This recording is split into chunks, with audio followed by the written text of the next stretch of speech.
മിശിഹായിൽ പ്രിയമുള്ള സഹോദരി സഹോദരന്മാരെ, പ്രിയമക്കൾ, ഈ പ്രഭാതത്തിൽ യോഹന്നാൻ അറിയിച്ച നമ്മുടെ കർത്താവ് ഈശോ മിശിഹായുടെ പരിശുദ്ധ സുവിശേഷം 16-ാം അധ്യായം 7-ാമത്തെ വാക്യം നമുക്ക് ധ്യാനിക്കാം. എങ്കിലും സത്യം ഞാൻ നിങ്ങളോട് പറയുന്നു, നിങ്ങളുടെ നന്മയ്ക്ക് വേണ്ടിയാണ് ഞാൻ പോകുന്നത്. ഞാൻ പോകുന്നില്ലെങ്കിൽ സഹായകൻ നിങ്ങളുടെ അടുക്കിലേക്ക് വരികയില്ല.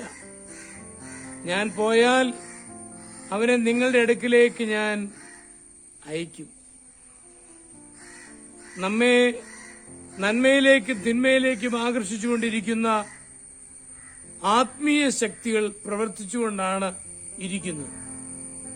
അശുദ്ധാത്മാവ് അധർമ്മത്തിലേക്ക് ആകർഷിക്കുമ്പോൾ അതിനേതായി ഉറച്ചു നിൽക്കുവാൻ പരിശുദ്ധാത്മാവ് നമ്മെ സഹായിക്കും. ഈ അനുഭവം പൗലോസിനുണ്ടായിരുന്നു. നമുക്ക് പോരാട്ടമുള്ളത് ജഡരക്തങ്ങളോടല്ല, സ്വർലോകങ്ങളിലെ ദുഷ്ടാത്മാ സേനയോടാവുന്നുവെന്ന് വിശുദ്ധ പൗലോസ് പറയുന്നുണ്ട്. കർത്താവ് മരിച്ച് ഭൗതിക ശരീരത്തിലെ ജീവിതം അവസാനിപ്പിച്ചാൽ മാത്രമേ പരിശുദ്ധാത്മാവ് വരികയുള്ളൂ എന്ന് കർത്താവ് തന്നെ പറഞ്ഞു.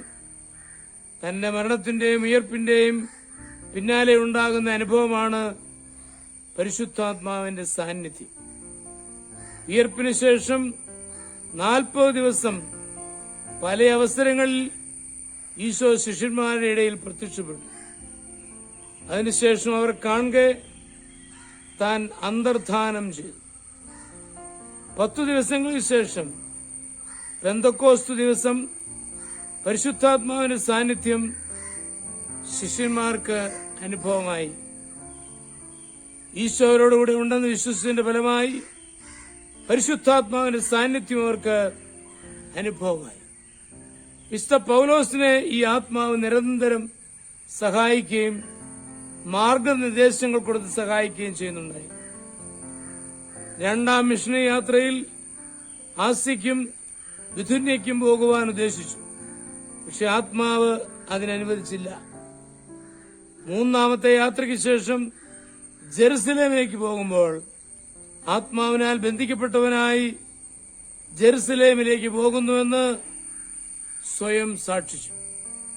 കർത്താവായ ഈശോ ഉയർത്തെഴുന്നേറ്റു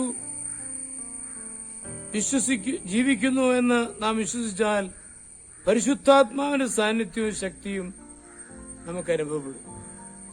ലളിതമായ വിശ്വാസം വൻ ശക്തിയുടെ ഉറവ നമ്മിലേക്ക് തുറന്നു വിടാൻ മതിയായതാണ്.